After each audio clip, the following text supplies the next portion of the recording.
قدرت نے وادی کشمیر کو بے مثال خوبصورتی سے نوازا ہے۔ اس کے طول و عرض میں بے شمار چشمے، آبشار، چراگاہیں، ہزاروں قسم کے رنگ برنگے پھول دیکھنے کو ملتے ہیں۔ جہاں دیکھو میٹھے پانی کے بے شمار ندی نالے، خوبصورت جھرنے، لہلہاتے کھیت اور سبزہ زار ملیں گے۔ ایسا لگتا ہے کہ خدا نے جنت یہی پر اتاری ہے۔ جب مغل بادشاہ جہانگیر نے کشمیر میں پہلی بار اپنے قدم رکھے تو وہ وادی کی خوبصورتی سے اتنے دنگ رہ گئے کہ ان کی زبان سے خود بخود بے ساختہ ایک شعر نکلا: اگر فردوس بروئے زمین است، ہمی استو ہمی استو ہمی است۔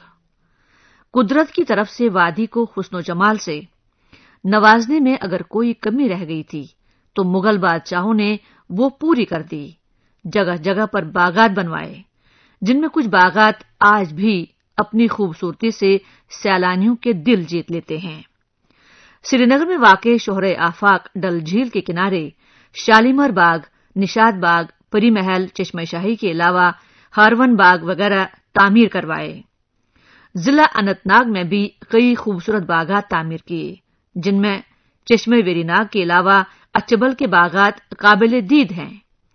اس کے علاوہ وادی میں کچھ بے حد حسین صحت افزا مقامات بھی ہیں، جن میں سونمرگ، یوسمرگ، پہلگام، گلمرگ، پہلگام کی بیتا وادی، لولاب کی وادیاں، نیل ناگ، دودھ گنگا کے علاوہ ہزاروں جگہیں ہیں۔ وادی کشمیر کے مشہور مورخ کلہن پنڈت کے مطابق کشمیر کی تاریخ 5000 سال سے بھی پرانی ہے۔ ان کی کتاب راج ترنگنی کے مطابق لگ بھگ 1400 صدی تک وادی کشمیر میں تقریباً 100% کشمیری برہمن تھے۔ وہاں کشمیری برہمنوں کی ہی حکومت تھی۔ کلہن کے مطابق پہلے ہزارے کی نسب میں کشمیری خطہ ہندوؤں کا اہم مرکز بنا ہوا تھا، اور بعد میں یہاں بودھ مت کا بول بالا ہو گیا۔ بعد میں کشمیر میں پھر شیوازم کا دور چلا اور پنڈت پھر سے شیو بھکتی کی طرف مائل ہو گئے۔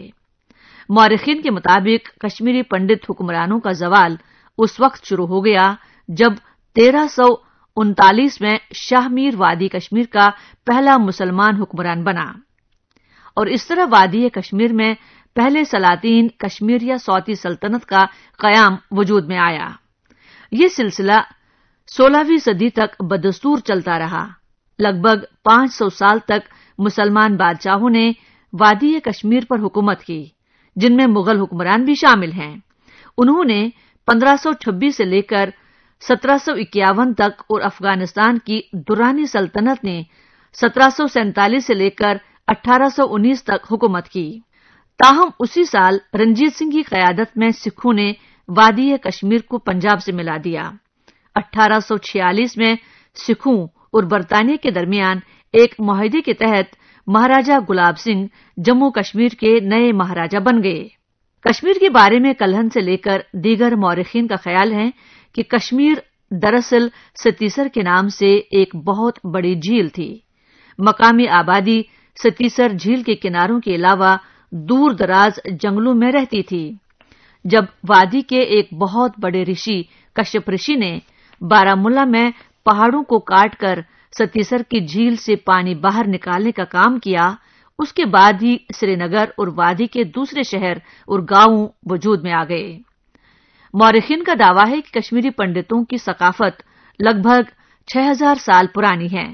باہری حملوں کے سبب بہت بار ہزاروں گاؤں اور شہر تباہ ہو گئے۔ کشمیر کا تعارف جموں ڈویژن کے علاقہ پیر پنچال کے پہاڑی کی دوسری طرف قاضی گنڈ سے شروع ہوتا ہے۔ کشمیر کے علاقے تقریباً 16000 مربع کلومیٹر ہیں۔ وادی 10 اضلاع سری نگر، بارہ مولہ، کپواڑہ، بڑگام، اننت ناگ، پلوامہ، شوپیان، کلگام، ضلع بانڈی پورہ اور گاندربل پر مشتمل ہیں۔ کشمیر میں ہندوؤں کے علاوہ مسلم، عیسائی، بودھ اور سکھ برادری کے لوگ بھی رہتے ہیں۔ یہ بات قابل ذکر ہے کہ کشمیر قدیم زمانے سے ہی ایک خصوصی تہذیب و تمدن کا گہوارہ رہ چکا ہے۔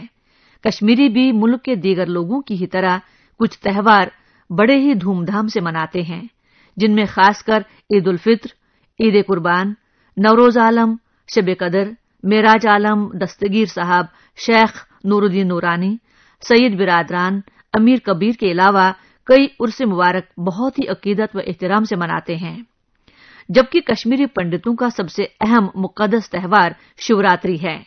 حالانکہ اس میں کوئی دو رائے نہیں کہ پنڈت دوسرے بہت سارے تہوار بھی بڑے ہی مذہبی عقیدت و احترام سے مناتے ہیں، جن میں رام نومی، نورہ یعنی نیا سال، میلہ کھیر بھوانی وغیرہ وغیرہ شامل ہیں۔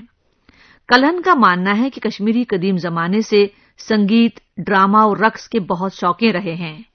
کشمیر میں آج بھی بانڈ پتر کو زبردست اہمیت حاصل ہے۔ یہ ڈرامہ آج بھی کشمیر میں کھیلا جاتا ہے، جس میں پرانے راجا مہاراجوں، مسلم بادشاہوں کے کام کرنے کی عکاسی کی جاتی ہے۔ عوام آج بھی اس ڈرامے کو زبردست پسند کرتے ہیں اور ساتھ ہی اس ڈرامے کے ذریعے سرکاری کام کاج کی کوتاہیوں کو اجاگر کیا جاتا ہے۔ بانڈ پوتھر کو جشن بھی کہا جاتا ہے۔ کلہن کے مطابق وادی میں ایک اور ڈرامہ دمالی کے طور پر کھیلا جاتا ہے۔ تاریخ دانوں کا کہنا ہے کہ دمالی ڈانس پنجاب کے بانگڑا ڈانس سے ملتا جلتا ہے۔ وادی میں اس کے علاوہ روایتی کلاسیکل میوزک پر مبنی صوفیانہ موسیقی، چھکری، رف وغیرہ گایا جاتا ہے۔ شادی بیاہ اور عید جیسے تہواروں پر عورتیں گروپ میں گانا گاتی ہیں اور گانے کے دوران ہارمونیم، نٹو، سارنگی، رباب کا استعمال کیا جاتا ہے۔ وادی میں یہ گانے بہت پسند کیے جاتے ہیں۔ کشمیری پنڈتوں اور مسلمانوں کی ثقافت ایک جیسی ہی ہے۔ کشمیری پنڈت جہاں بڑے پیمانے پر شیوراتری مناتے ہیں، وہی دیوالی اور رام نومی بھی مذہبی عقیدت و احترام سے مناتے ہیں۔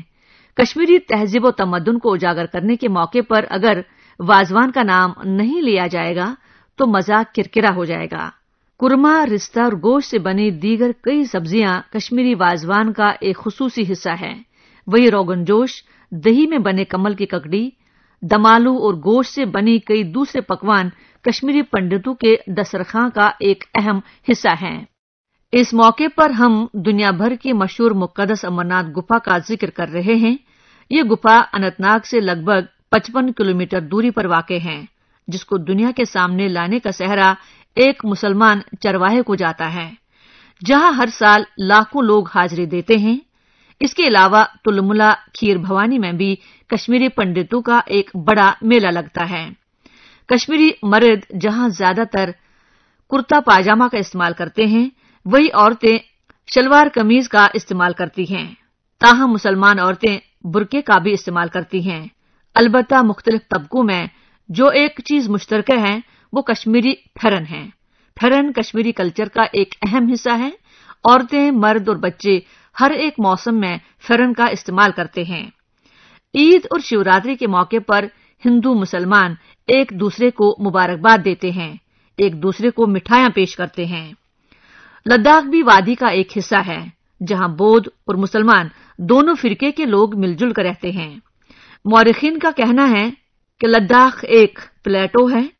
یہ ہمالیہ اور قراقرم پہاڑی سلسلہ اور سندھو دریا کی اوپری وادی پر پھیلا ہوا ہے۔ یہ لگ بھگ 33,554 مربع میل پر پھیلا ہوا ہے۔ لداخ میں اکثریت بودھوں کی ہیں، تاہم لداخ کے ضلع کرگل میں شیعہ مسلمانوں کی آبادی زیادہ ہے۔ تبت پر چین کے قبضے کے دوران بہت سے تبتی یہاں آ کر بس گئے ہیں۔ مورخین کا کہنا ہے کہ لداخ ایک زمانے میں وسطی ایشیا میں ایک بہت بڑا کاروباری مرکز ہوا کرتا تھا۔ یہ سلک روٹ کے نام سے بھی جانا جاتا تھا۔ اس روٹ کے ذریعے وسطی ایشیا کے ممالک کے ساتھ بڑے پیمانے پر تجارتی سرگرمیاں ہوتی رہتی تھیں۔ کشمیر کی تاریخ وسطی ایشیا، جنوبی ایشیا اور مشرقی ایشیا کے علاقوں پر وسیع ہندوستانی برصغیر اور ارد گرد کے علاقوں کی تاریخ کے ساتھ متصل ہے۔ تاریخی طور پر کشمیر پاکستان کے زیر قبضہ کشمیر، گلگت بلتستان کے علاقوں پر مشتمل ہے۔ وولر جھیل کشمیر کی سب سے بڑی جھیل ہے۔ یہ سوپور میں واقع ہے، جس کی لمبائی 12 کلومیٹر اور لگ بھگ 5 کلومیٹر چوڑائی ہے۔ دریائے جہلم کے علاوہ کشمیر میں کئی طوفانی ندی نالے ہیں، جن میں دریائے سندھ، دریائے کشن گنگا، نالا لدر، نالا وشو، رومشی، رمبارا وغیرہ وغیرہ شامل ہیں، جو مئی سے لے کر اگست تک اپنے شباب پر ہوتے ہیں۔ شوہر آفاق جھیل ڈل کے کنارے پر بہت سی حسین پہاڑی ہے۔ شوہر آفاق جھیل ڈل کے کنارے پر بہت ہی حسین پہاڑی ہے، جو شنکر آچاریہ کے نام سے مشہور ہے۔ اس کے علاوہ قلعہ ہاری پربت کا پہاڑ بھی سری نگر کے حسن و جمال کو دوبالا کرتا ہے۔ کہا جاتا ہے کہ شنکر آچاریہ پہاڑی پر 16ویں صدی میں سنت آدی شنکر آچاریہ نے ایک بہت ہی شاندار تاریخی شیو مندر تعمیر کروایا۔ وہ کیرلا سے یہاں تشریف لائے تھے۔ اس کے علاوہ سری نگر اور آس پاس کئی اور مقدس درگاہیں اور مندر بھی ہیں، جن میں بہت ہی مقدس حضرت بل درگاہ، خانقاہ مولا، تاریخی جامع مسجد، بڑشاہ گنبد، قلعہ ہاری پربت، کھیر بھوانی مندر، زیارت دستگیر صاحب، نقش بند صاحب، بہاؤدین صاحب، خواجہ حبیب اللہ نوشہری، شیخ داود بٹا مالو، گردوارہ چھٹی بادشاہی، گنپتیار مندر، یشٹ آئیشوری مندر، پروٹسٹنٹ اور کیتھولک چرچ، روپو بھوانی مندر، سومیار مندر اور پیر پنڈت بادشاہ مندر شامل ہیں۔ اس کے علاوہ وادی کے دیگر حصوں میں بھی کئی مقدس خانقاہیں اور زیارتیں بھی ہیں، جن میں شیخ نور الدین نورانی نندرشی خاں صاحب کی درگاہ، امام باڑہ گاہ، زیارت حضرت گنگا بابا رشی کے علاوہ ضلع اننت ناگ میں واقع بابا بامودین کی زیارت اور رشمول قابل ذکر ہے۔ ان زیارت گاہوں اور درگاہوں پر روزانہ ہزاروں عقیدت مند حاضری دیتے ہیں۔ کشمیر بے پناہ لذیذ اور خشک میوہ جات کے لیے بھی پوری دنیا میں جانا جاتا ہے۔